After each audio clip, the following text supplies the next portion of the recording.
Welcome to Smoke Shop. Alright, gang. I believe, in theory, what we're going to do is unbox the brand new Maddox MR10.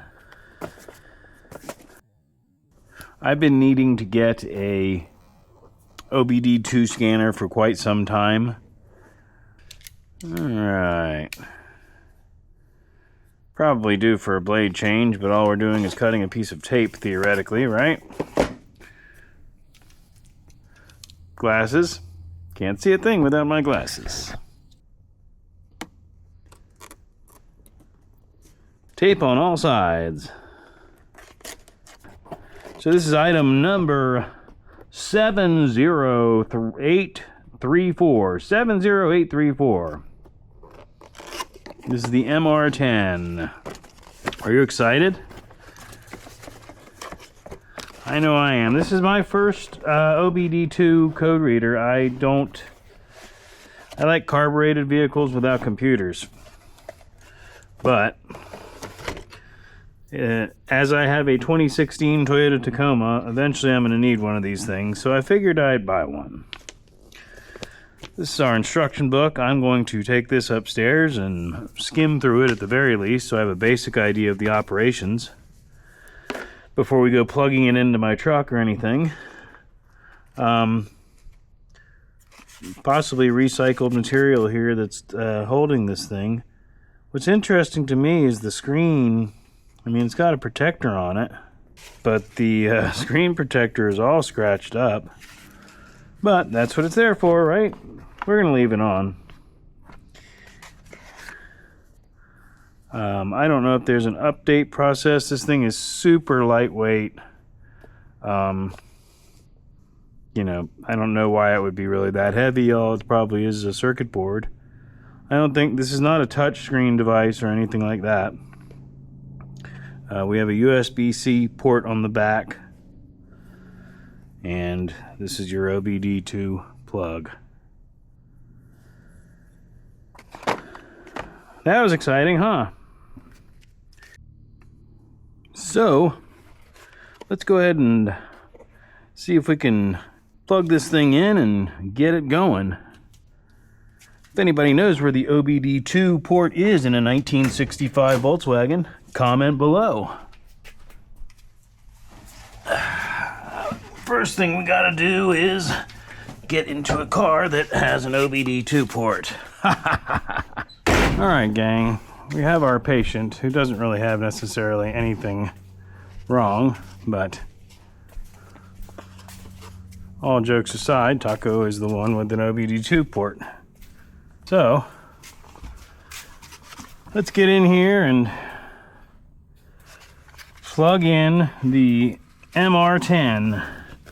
But first I want to review the owner's manual and safety instructions, because there was something very specific about initial setup, personal settings, and all that. And I know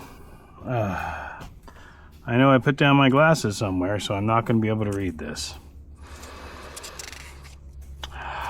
But anyway, the first time the scan tool is connected to a vehicle, it is necessary to complete the setup process by performing the following steps. The screen displays smog check, or IM, program LED definition. Press OK to continue. On the next screen, a QR code to repair solutions is provided. Using any mobile device, scan the code to download and install the free RS2 app. The app offers additional information, including most likely component system. I hope that doesn't prevent us from using the tool, because if it does, we're going to end this video and I'm going to drive it back to Harbor Freight and give them their 20% restocking fee and tell them to have a nice day. Anyway, turn the vehicle's ignition off. It is. Locate the vehicle's 16-pin data link connector, or DLC, which is conveniently, by law, it has to be, I believe it's within 18 inches of the driver. It has to be within arm's reach, basically, and I don't know if you can see that or not, but it's up under there. Up under where? All right. Put our instructions kind of over there where we can see them. Then we're gonna, I wonder if this thing's backlit or what. I gotta figure out which side is the wider side, so I'm gonna reach under there and feel. The narrower side is up. And I'm gonna plug this in. Alright, even with the ignition off, we've powered up. The screen displays the smog check or IM program LED definitions. Press OK to continue. Okay. One moment, please. Here's your scan thing. Press OK to skip. This is the first time I've turned this thing on. Y'all watched me unbox it. OK to skip. So, OK. Maddox. Beep beep. Auto link in progress. Which is weird because the key is off, not even in the ignition. Unable to establish communication. Verify the connection, and the ignition is in the on position. The ignition is not in the on position. I wasn't told to put the ignition in the on position. Anyway.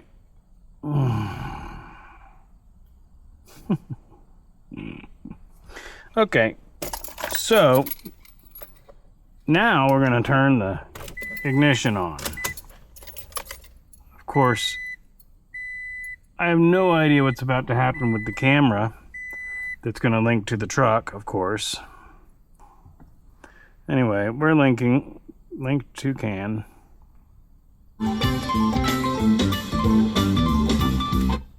And that's how we get a copyright strike. No powertrain DTCs or free frames data is presently stored in this vehicle's computer.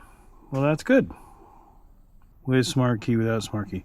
I don't know what that, I don't know. Probably without smart key.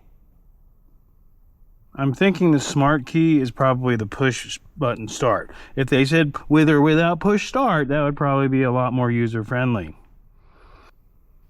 Okay, so we got 56 data points of live data, supposedly.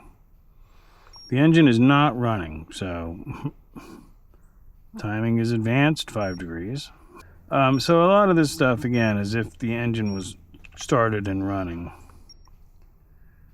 But I am just going to scroll through the data points, just out of curiosity. Accelerator pedal position 15.7%. There, it responded, so that was cool. Command fuel rail pressure 1,000. This thing's got 1,800 psi of fuel pressure. Don't believe that for a second. 2,000 pounds of fuel pressure. I don't believe that is correct.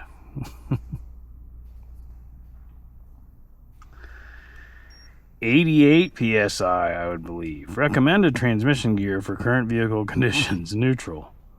Okay. So that was cool. At least we had some live data, and you got custom live data, so you can just put certain points onto your screen if you want to monitor them. Vehicle information, is that the one that we just did? No, that was live monitor. So vehicle information, let's hit that. Vehicle ID. Here we go, 2016 Toyota Tacoma. There's my VIN number. I don't know what that accomplishes. If you want to take that down. To view available modules, select this. Select available modules, then press OK. What do I do with that information? No.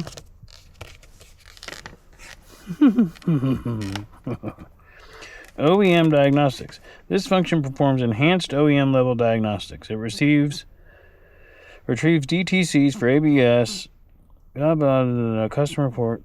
Okay, well, let's definitely do that. Oh, is that the one that asked me whether I had a smart key or not? Yeah. Yeah. Smart key, without smart key. I think without smart key, I guess.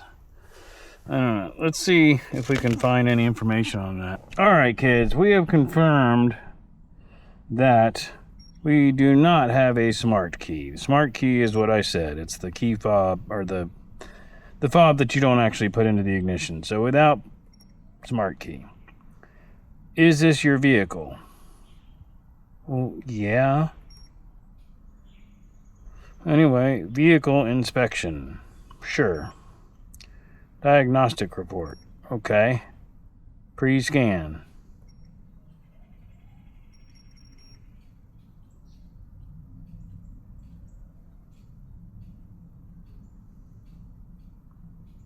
Pass. Emissions inspection status. So that just tested my emissions.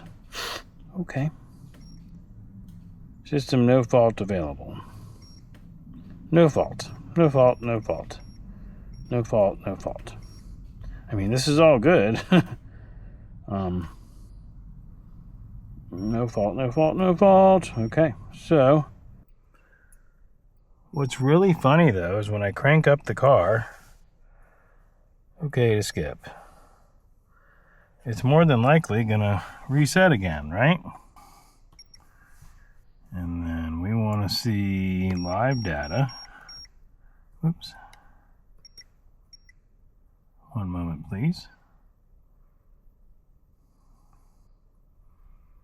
View live data.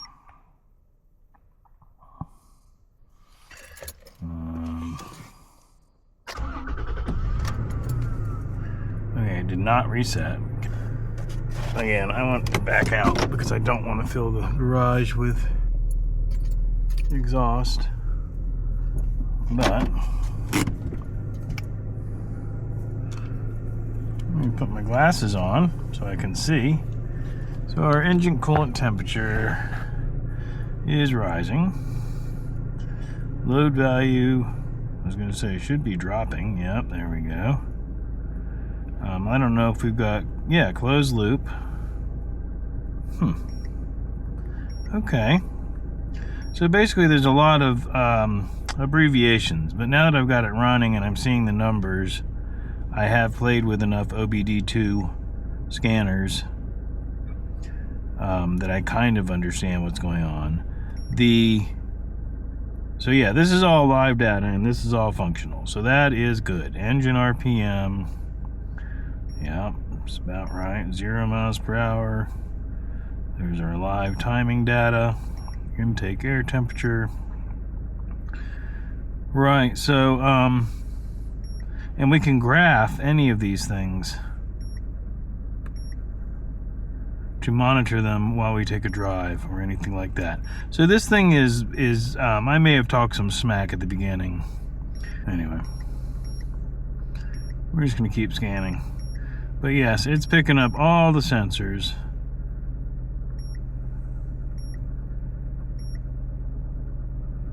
Throttle position.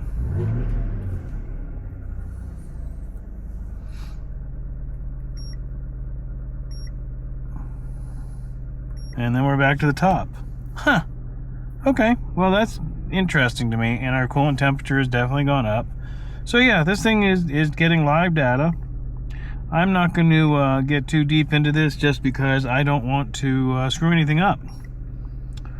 But, I mean, for the price, I would say this is a pretty capable scanner. I like the color screen. I do like it. It's growing on me. Initially, I was kind of let down by the lack of clarity in the information in the menus. Just these mode string codes and all this stuff. But since I don't have any diagnostic trouble codes or anything, I'm not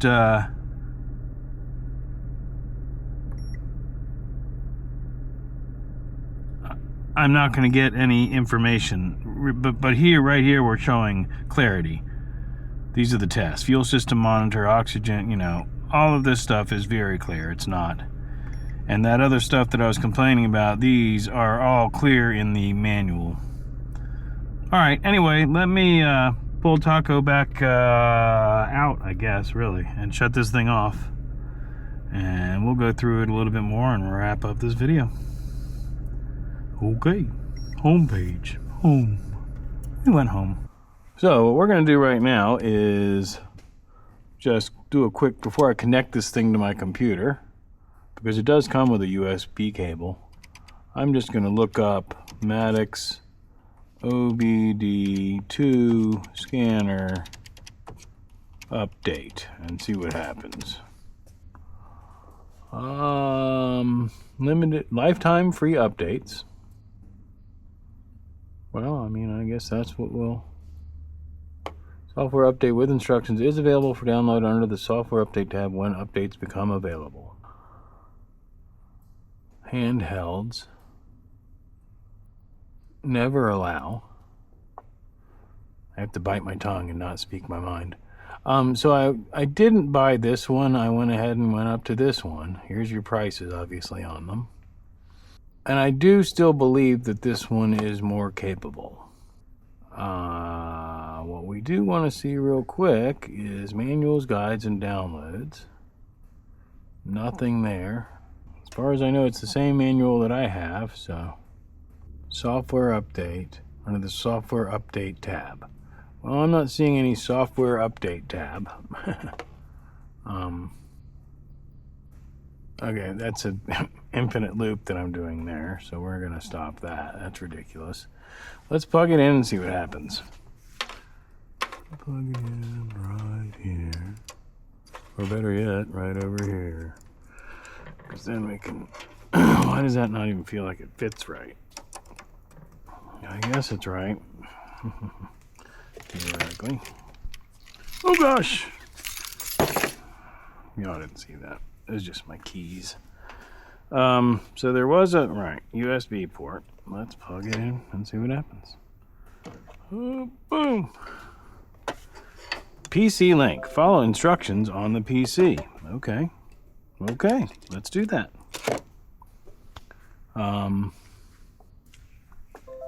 Device is ready. It's set up and ready to go. Oh, okay. It's a VCI FS, which is some interesting information. VCI FS. Okay.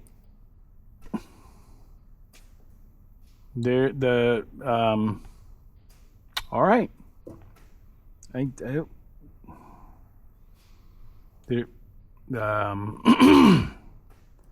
Right. Well,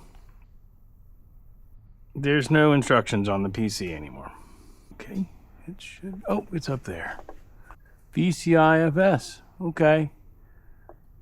There it is. What do I do with it? It's not really, there are no instructions. Well, let's look up VCI FS OBD2 scanner. B-Gate, B-Linker, FS, Bluetooth. Top scan, top down.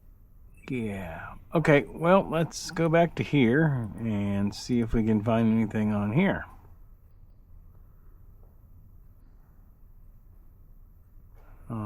Because...